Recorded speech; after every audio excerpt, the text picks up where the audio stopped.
혹시 fem테크라고 들어보셨나요? 요즘 헬스케어 분야에서 가장 뜨거운, 혁신이라고 할 수 있는데요.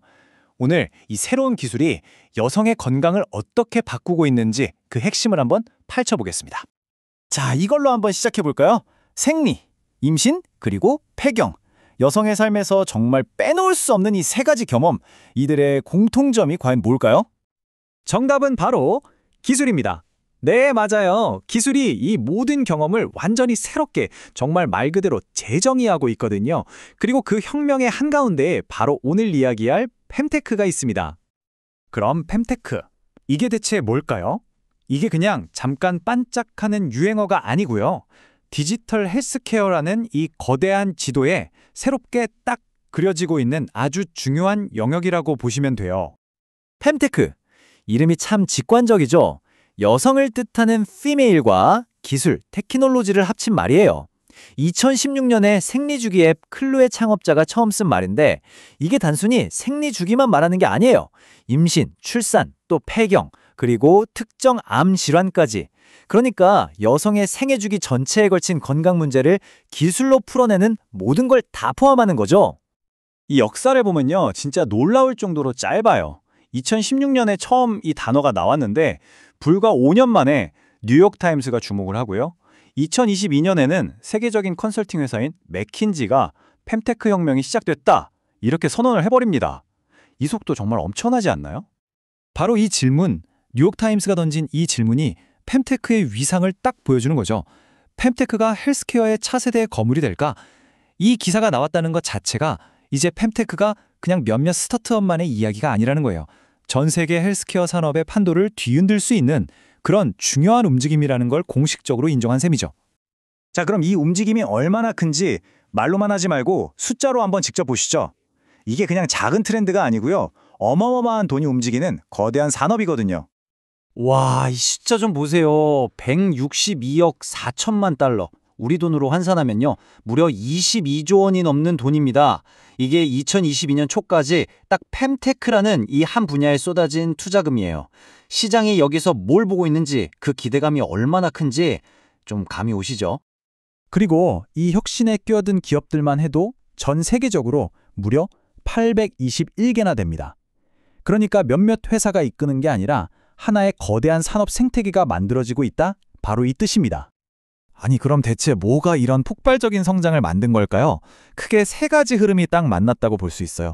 첫째는 기술의 발전이죠.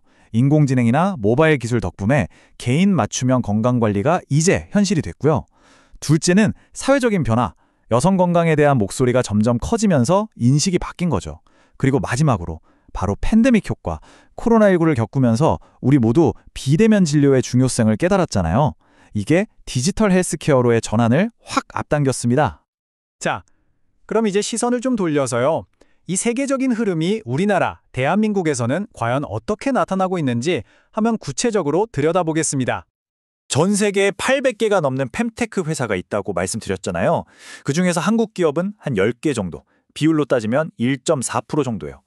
딱 보면 이게 너무 작은 거 아니야? 싶을 수도 있는데 이걸 뒤집어 생각해보면요, 그만큼 앞으로 성장할 가능성이 무궁무진하다는 뜻이기도 하죠.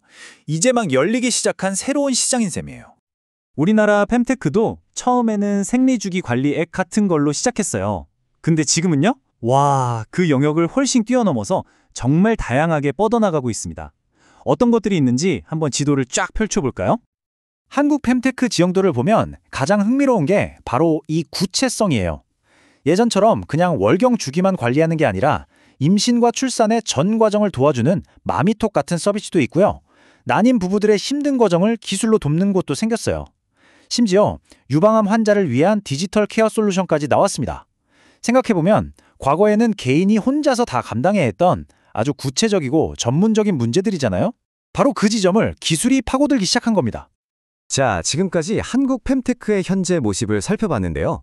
그럼 앞으로 이 시장은 어떻게 될까요? 다음 단계는 뭘까요? 미래를 엿볼 수 있는 아주 중요한 움직임이 하나 있었어요. 바로 fem테크 얼라이언스의 결성입니다. 2021년에 국내 주요 기업들이 힘을 합친 건데요.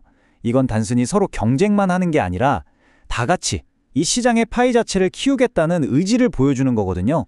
한국 fem테크 생태계가 한 단계 더 성숙해지고 있다는 아주 명확한 신호라고 할 수 있겠죠. 그래서 핵심은 바로 이 변화에 있습니다. 과거에는 여성 건강 문제가 약간 틈새 시장, 좀 부수적인 걸로 여겨졌잖아요. 근데 이제는 fem테크가 헬스케어의 아주 당당한 핵심 분야로 자리 잡고 있다는 거죠. 오랫동안 우리가 그냥 지나쳤던 혹은 어쩔 수 없다고 생각했던 문제들을 정면으로 마주하고 기술로 해결책을 찾아내고 있는 겁니다. 자, 오늘 이야기의 핵심 4가지로 딱 정리해 드릴게요. 첫째, fem테크는 이미 거대한 글로벌 산업이라는 거. 둘째, 기술이 그동안 해결하기 어려웠던 여성 건강 문제에 새로운 해법을 열어주고 있다는 점. 셋째, 우리 한국 시장 아직 작지만 굉장히 역동적으로 커지고 있다는 거고요. 그리고 마지막으로 제일 중요한 건데 fem테크는 그냥 생리 앱이 아니라 여성의 전 생애 주기를 다루는 훨씬 큰 개념이라는 겁니다. 이렇게 기술이 여성의 삶을 바꿔놓고 있습니다. 그렇다면 이제 우리에게 남는 질문은 이거겠죠. 아직 아무도 풀지 못한 여성 건강의 수많은 과제들 중에서 기술이 다음으로 도전할 영역은 과연 어디가 될까요? 여러분은 어떻게 생각하세요?